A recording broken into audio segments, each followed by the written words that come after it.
2026 നിയമസഭാ തെരഞ്ഞെടുപ്പിൽ ഏവരും ആകാംക്ഷയോടുകൂടി ഉറ്റുനോക്കുന്ന ഒരു പോരാട്ടം നടക്കുന്നത് കോട്ടയം ജില്ലയിലെ പാലാ നിയോജക മണ്ഡലത്തിലാണ്.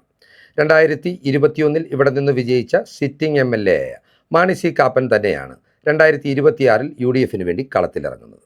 2021 കാപ്പനോട് പരാജയപ്പെട്ട കേരള കോൺഗ്രസ് ചെയർമാനും രാജ്യസഭാ MP യുമായ ജോസ് കെ മാണി ഇടതുമുന്നണിക്ക് വേണ്ടിയും PC ജോർജിൻ്റെ മകനായ ഷോൺ ജോർജ് BJPക്ക് വേണ്ടി താമര ചിഹ്നത്തിലും പാലായിൽ നിന്നും മത്സരിക്കുന്നു. കോടികൾ വാരിയെറിഞ്ഞുള്ള പ്രചരണ മാമാങ്കമാണ് ഇവിടെ BJPയും LDFും സംഘടിപ്പിക്കുന്നത്. എന്നാൽ മണ്ഡലത്തിൻ്റെ UDF സ്വഭാവം കൃത്യമായി മനസ്സിലാക്കിക്കൊണ്ട്, സർക്കാർ വിരുദ്ധ വികാരം ആനുകൂല്യമാക്കിക്കൊണ്ട് UDF അധികാരത്തിലെത്തിയാൽ കാപ്പൻ മന്ത്രിയാകും എന്നുള്ള രാഷ്ട്രീയ പ്രചരണം മുന്നോട്ട് വെച്ചുകൊണ്ട് പാലായുടെ വികസന സാധ്യതകൾ ഉയർത്തിക്കാട്ടിയുള്ള രാഷ്ട്രീയ പ്രചരണമാണ് UDF ഇവിടെ സംഘടിപ്പിച്ചുകൊണ്ടിരിക്കുന്നത്. തെരഞ്ഞെടുപ്പ് കാലത്ത് ശക്തിയേറിയ മത്സരം നടക്കുന്ന മണ്ഡലങ്ങളിലെ പ്രീ പോൾ സർവേകൾ എപ്പോഴും വോട്ടർമാരെ സ്വാധീനിക്കാറുണ്ട്. നമുക്കറിയാം, കേരളത്തിലെ വളരെ പ്രേക്ഷക പ്രീതിയുള്ള ഒരു ഓൺലൈൻ വാർത്താ മാധ്യമമാണ് മറുനാടൻ മലയാളി. സർക്കാരിൻ്റെ നിശിത വിമർശകരായി നിലകൊള്ളുമ്പോൾ പോലും അവർ ഒരിക്കലും തങ്ങളുടെ സർവേ ഫലങ്ങളിൽ വെള്ളം ചേർക്കാറില്ല. ഇത്തരത്തിൽ പാലാ നിയോജക മണ്ഡലത്തിലെ വിജയസാധ്യതകൾ എങ്ങനെയാകും എന്നുള്ളതിനെക്കുറിച്ച് മറുനാടൻ മലയാളി യൂട്യൂബിലൂടെ സംഘടിപ്പിച്ചിട്ടുള്ള സർവേയുടെ ഫലമാണ് ഇപ്പോൾ പുറത്തു വന്നിരിക്കുന്നത്. പാലായുമായി ബന്ധപ്പെട്ട് 49% ആളുകളുടെ പിന്തുണയോടെ മാണി സി കാപ്പനാണ് ഈ സർവേയിലെ വിജയിയായി ഉയർന്നു വന്നിരിക്കുന്നത്. രണ്ടാം സ്ഥാനത്തെത്തിയിരിക്കുന്നത് BJP സ്ഥാനാർത്ഥിയായ ഷോൺ ജോർജ് ആണ്. കേവലം 35% ആളുകളുടെ പിന്തുണയാണ് ഷോണിനിവിടെ സമാഹരിക്കുവാൻ കഴിഞ്ഞിട്ടുള്ളത്. 17% ആളുകളുടെ പിന്തുണയുമായി ജോസ് കെ മാണി മൂന്നാം സ്ഥാനത്താണ് സർവേയിൽ നിലയുറപ്പിച്ചിരിക്കുന്നത്. മാണി സി കാപ്പന് തൻ്റെ തൊട്ടടുത്ത എതിരാളിയേക്കാൾ 14% വോട്ടിൻ്റെ ആധിപത്യമാണ് ഈ സർവേയിൽ നേടുവാൻ കഴിഞ്ഞിട്ടുള്ളത്. 2021 സമാനമായ ഒരു ഭൂരിപക്ഷം കാപ്പൻ അതുകൊണ്ട് തന്നെ 2026 ലഭിക്കുമെന്നാണ് ഈ സർവേ കണക്കുകൾ വ്യക്തമാക്കുന്നത്. ജോസ് കെ മാണിയുടെയും ഷോൺ ജോർജിൻ്റെയും വോട്ടുകൾ കൂട്ടിച്ചേർത്ത് വെക്കുമ്പോൾ പോലും കാപ്പൻ്റെ വോട്ടുകൾക്ക് അത്രമാത്രം ഒപ്പമേ എത്തുന്നുള്ളൂ എന്നതാണ് വസ്തുത. മറ്റൊരു രീതിയിൽ പറഞ്ഞാൽ, ആകെ പോൾ ചെയ്യപ്പെടുന്ന വോട്ടിൻ്റെ 50% വോട്ടുകൾ ഇത്തവണയും കാപ്പന് ലഭിക്കുമെന്നാണ് സർവേയുടെ കണ്ടെത്തൽ. 2021 നിയമസഭാ തെരഞ്ഞെടുപ്പിലും 50%-ലധികം വോട്ടുകൾ നേടിയാണ് മാണി സി കാപ്പൻ പാലായിൽ നിന്ന് വിജയമുറപ്പിച്ചത്. മറുനാടൻ മലയാളിയുടെ ഈ സർവേ ഫലത്തിലെ ഏറ്റവും വലിയ ഞെട്ടിക്കൽ എന്ന് പറയുന്നത് ജോസ് കെ മാണി മൂന്നാം സ്ഥാനത്തേക്ക് പിന്തള്ളപ്പെട്ടതും ഷോൺ ജോർജിൻ്റെ രണ്ടാം സ്ഥാനത്തേക്കുള്ള കടന്നുവരവുമാണ്. ഇതുമായി ബന്ധപ്പെട്ട് നമ്മൾ ചില കാര്യങ്ങൾ കൃത്യമായി വിശകലനം ചെയ്ത് മനസ്സിലാക്കേണ്ടതുണ്ട്. കൃസംഗി സ്വഭാവമുള്ള കേരള കോൺഗ്രസ് ജോസ് കെ മാണി വിഭാഗത്തിൻ്റെ വോട്ടുകൾ ഇത്തവണ അവരെ കൈവിടുന്നുവെന്നും അത് ഷോൺ ജോർജിൻ്റെ പാളയത്തിലേക്ക് എത്തുന്നുവെന്നുമാണ് ഈ സർവേ ഫലം കൃത്യമായി സൂചനകൾ നൽകുന്നത്. നമുക്കറിയാം, 2021 നിയമസഭാ തെരഞ്ഞെടുപ്പിൽ UDFനെതിരെയുള്ള ഒരു പ്രചരണ ആയുധമാക്കിക്കൊണ്ടാണ് മുസ്ലിം വിരുദ്ധത കുത്തിനിറച്ച് ജനങ്ങളെ സ്വാധീനിച്ച് വിജയിക്കുവാൻ ജോസ് കെ മാണിയും കൂട്ടരും ശ്രമം നടത്തിയത്. ആ ശ്രമങ്ങളാണ് ആത്യന്തികമായി അവർക്കിപ്പോൾ തിരിച്ചടിയാകുന്നത്. ഇത്തരം പ്രചരണങ്ങൾക്കായി അവർ ഉപയോഗിച്ചിരുന്ന വലിയൊരു വിഭാഗം വോട്ടർമാരിപ്പോൾ അവരോട് മുഖം തിരിക്കുന്നുവെന്നും ഈ കൃസംഗി മനോഭാവത്തിൻ്റെ അടിസ്ഥാനത്തിൽ അവർ BJPക്ക് അനുകൂലമായി മാറിയിരിക്കുന്നുവെന്നുമാണ് ഈ സർവേ ഫലങ്ങളിൽ നിന്നും നമുക്ക് മനസ്സിലാക്കുവാൻ സാധിക്കുന്നത്. എന്നാൽ ഇത്തരം ഒരു തെരഞ്ഞെടുപ്പ് ഫലം പുറത്തു വരുമ്പോൾ ജോസിൻ്റെ കേന്ദ്രങ്ങൾ സ്വാഭാവികമായും പഴിചാരുവാൻ പോകുന്നത് CPMന് തന്നെയായിരിക്കും.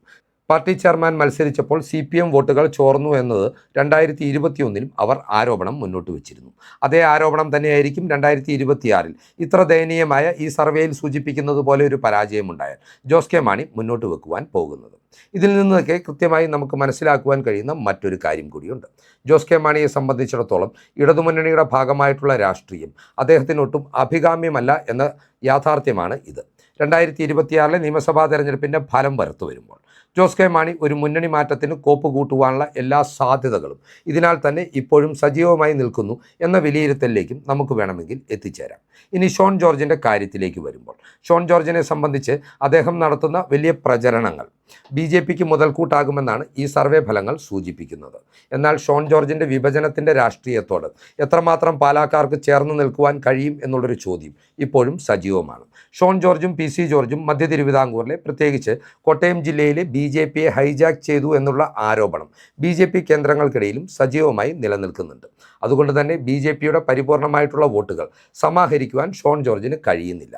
എന്നാൽ ജോസ് കെ മാണി വിഭാഗത്തിൽ നിന്നുള്ള കൃസംഗി വോട്ടുകളുടെ ആനുകൂല്യത്തിൽ ചിലപ്പോൾ അല്പം നേട്ടമുണ്ടാക്കുവാനും ഷോണിന് സാധിച്ചേക്കും.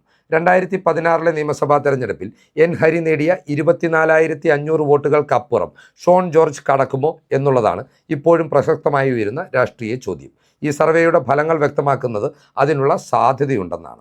എന്നാൽ യഥാർത്ഥത്തിൽ താമര ചിഹ്നത്തിൽ മത്സരിക്കുന്ന ഷോൺ ജോർജിന് എത്രമാത്രം മതേതര വോട്ടുകളെ ആകർഷിക്കുവാൻ കഴിയും എന്നുള്ളൊരു ചോദ്യവും ശക്തമായി ഉയർന്നു വരികയാണ്. യുവതലമുറയെ ചില ഗിമിക്കുകൾ കൊണ്ട് സ്വാധീനിക്കുവാൻ ഷോൺ നടത്തുന്ന ശ്രമങ്ങൾ ഒരു പരിധിവരെ ഫലം കാണുന്നുണ്ടെങ്കിലും തെരഞ്ഞെടുപ്പ് രംഗം പ്രചരണം ചൂടുപിടിക്കുന്നതോടെ ഈ കപട നാടകം പൊളിഞ്ഞു വീഴുമെന്നുള്ള ആത്മവിശ്വാസമാണ് ജോസ് കെ മാണിയുടെ കേന്ദ്രങ്ങളും UDF കേന്ദ്രങ്ങളും ഒരുപോലെ പ്രകടിപ്പിക്കുന്നത്. ജോസ് കെ മാണി വിഭാഗത്തെ സംബന്ധിച്ചിടത്തോളം ഈ സർവേയുടെ ഫലങ്ങളെന്ന് പറയുന്നത് അവർക്ക് വലിയ തിരിച്ചടിയാണ്. കാരണം ഇതുവരെയും അവർ നടത്തിയ രാഷ്ട്രീയ പ്രചരണത്തിനുള്ള മറുപടിയായിട്ട് കൂടി ഈ സർവേ ഫലത്തെ നാം നോക്കിക്കാണും. ജോസ് കെ മാണിയുടെ മേന്മ കൊണ്ടോ ഇടതുമുന്നണിയുടെ മഹിമ കൊണ്ടോ വിജയിക്കില്ല എന്ന് കൃത്യമായ തിരിച്ചറിവുള്ള ജോസ് വിഭാഗവും LDFും ഈ തെരഞ്ഞെടുപ്പിൽ നടത്തുന്ന പ്രധാന പ്രചരണം എന്ന് പറയുന്നത് കാപ്പൻ്റെ വോട്ടുകൾ ഷോൺ ജോർജ് ചോർത്തുകയും അതുവഴി തങ്ങൾ വിജയിച്ച് കയറുകയും ചെയ്യും എന്നുള്ളതാണ്. അതായത് സ്വന്തം സ്ഥാനാർത്ഥിക്ക് മഹത്വമൊന്നുമില്ലെങ്കിലും എതിർ സ്ഥാനാർത്ഥിയുടെ വോട്ടുകൾ മറ്റൊരു എതിർ സ്ഥാനാർത്ഥി ചോർത്തുന്നതിനാൽ അതിൻ്റെ ആനുകൂല്യത്തിൽ വിജയിച്ച് കയറാമെന്നുള്ള ഒരു രാഷ്ട്രീയ പ്രചരണം തന്നെ യഥാർത്ഥത്തിൽ അവർക്കുള്ള വലിയ തിരിച്ചടിയാണ്. അത്രയും ഗതികേടിലേക്ക് അവർ പോയിരിക്കുന്നു എന്നാണ് ഈ രാഷ്ട്രീയ പ്രചരണങ്ങൾ തെളിയിക്കുന്നത്.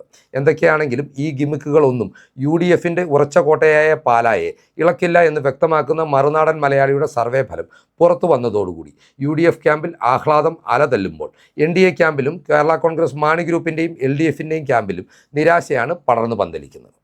2016 വോട്ട് കണക്കുകളിൽ BJP ആത്മവിശ്വാസം പ്രകടിപ്പിക്കുമ്പോഴും രാഷ്ട്രീയ നിരീക്ഷകർ ഉയർത്തിക്കാട്ടുന്ന പ്രധാനപ്പെട്ട ഒരു ഘടകമുണ്ട്. 2016 തെരഞ്ഞെടുപ്പിൽ BJP നേടിയ 24,500 വോട്ടിൻ്റെ കണക്ക് BJP കേന്ദ്രങ്ങൾ എപ്പോഴും മുന്നോട്ട് വെക്കുമ്പോഴും രാഷ്ട്രീയ വിമർശകർ ഇതിൽ ചില തെറ്റുകുറ്റങ്ങൾ ചൂണ്ടിക്കാട്ടുന്നുണ്ട്. ഇതേ സ്ഥാനാർത്ഥി, അതായത് 2016 ഈ 24,000 സമാഹരിച്ച N ഹരി തന്നെ 2019 ഉപതെരഞ്ഞെടുപ്പിൽ മത്സരിച്ചപ്പോൾ BJPയുടെ വോട്ടുകൾ 18,000 ചുരുങ്ങിയിരുന്നു. തുടർന്ന് 2021 നടന്ന നിയമസഭാ തെരഞ്ഞെടുപ്പിൽ അത് 10,000-ഓളമായി വീണ്ടും ചുരുങ്ങുകയും ചെയ്തു. കൃത്യമായി BJPയുടെ വോട്ട് ഷെയറിൽ ഒരു ഡിക്ലൈൻ ഉണ്ടാകുന്ന നിയോജകമണ്ഡലമാണ് പാലാ എന്ന് വേണമെങ്കിലും ഇതിൽ നിന്ന് നമുക്ക് വിലയിരുത്തുവാൻ സാധിക്കും. അതിനാൽ തന്നെ ഷോൺ ജോർജിനെ പോലെ ഒരു സ്ഥാനാർത്ഥിയുടെ ഗിമിക്കുകൾ പാലായിലെ വോട്ടർമാരെ എത്രമാത്രം ആധികാരികമായി സ്വാധീനിക്കുമെന്ന കാര്യത്തിൽ ഇപ്പോഴും സംശയങ്ങൾ നിലനിൽക്കുന്നുണ്ട്.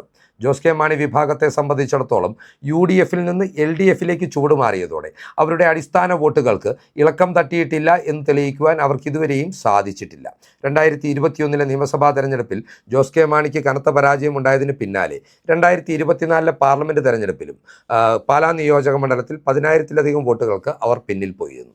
2025 തദ്ദേശ തെരഞ്ഞെടുപ്പിൻ്റെ ഫലം വിലയിരുത്തുമ്പോൾ ജോസ് കെ മാണി വിഭാഗം 2021 ഭരണം നടത്തിയിരുന്ന പല പഞ്ചായത്തുകളും അവരെ കൈവിട്ടു എന്ന് മാത്രമല്ല, ആകെയുള്ള 13 തദ്ദേശ സ്ഥാപനങ്ങളിൽ പാലാ നിയോജക മണ്ഡലത്തിൽ 8ഇടത്തും UDF ആണ് ഇപ്പോൾ ഭരണം നിലനിർത്തിയിരിക്കുന്നത്. ആകെയുള്ള 13 തദ്ദേശ സ്ഥാപനങ്ങളിൽ ഇപ്പോൾ 8ഇടത്തും UDF ആണ് ഭരണത്തിലുള്ളത്. അതുപോലെ 35 വർഷക്കാലമായി ജോസ് വിഭാഗത്തിൻ്റെ കുത്തകയായിരുന്ന പാലാ മുനിസിപ്പാലിറ്റിയും ഇത്തവണ അവരെ കൈവിട്ടിട്ടുണ്ട്. 13 നിയോജക മണ്ഡലങ്ങളിൽ 8ഇടത്ത് UDF ഭരണം നേടിയെന്ന് പറയുമ്പോൾ കേരള കോൺഗ്രസ് മാണി ഗ്രൂപ്പിന് ഭരണം ലഭിച്ചിട്ടുള്ളത് 5ഇടത്താണ്. ഇതിൽ 2ഇടത്ത് അവർ ഭരണം നേടിയത് ടോസിൻ്റെ ആനുകൂല്യത്തിലും ഒരിടത്ത് ഇവർ ഭരണം നേടിയത് UDFിൻ്റെ സ്വതന്ത്രനായിരുന്ന സ്ഥാനാർത്ഥിയെ കളം മാറ്റിച്ച് LDF പാളയത്തിൽ എത്തിച്ചുമാണ്. അതിനാൽ തന്നെ ആധികാരികമായ ഒരു ഭൂരിപക്ഷത്തോടുകൂടി കേരള കോൺഗ്രസ്സിന് ഒരു മാൻഡേറ്റ് ലഭിച്ച് അവർ ഭരണം നടത്തുന്നത് മുത്തോലി പഞ്ചായത്തിലും തലനാട് പഞ്ചായത്തിലും മാത്രമാണ്. ഇതും അവർക്ക് മുന്നിലുള്ള വലിയ വെല്ലുവിളികളാണ്. ഇടതുമുന്നണിയുടെയും ജോസ് കെ മാണി വിഭാഗത്തിൻ്റെയും അടിസ്ഥാന വോട്ടുകളിലുണ്ടായിട്ടുള്ള ചോർച്ച ഒരു പരിധിവരെ UDFിന് കൂടുതൽ ഗുണം ചെയ്യുകയാണെങ്കിൽ ഇവിടെ കാപ്പൻ്റെ ഭൂരിപക്ഷം ഇനിയും ഉയരുവാനുള്ള സാധ്യതകളും മറുനാടൻ മലയാളിയുടെ സർവേ ഫലങ്ങളിൽ നിന്ന് വ്യക്തമാണ്. ഈ കണക്കുകൾ പ്രേക്ഷകർക്കായി അവതരിപ്പിച്ചുകൊണ്ട് ഈ വീഡിയോ ഇവിടെ അവസാനിപ്പിക്കുകയാണ്. കൂടുതൽ രാഷ്ട്രീയ വാർത്തകൾക്കും വിശകലനങ്ങൾക്കുമായി ഞങ്ങളുടെ ചാനൽ സബ്സ്ക്രൈബ് ചെയ്യുക. നന്ദി.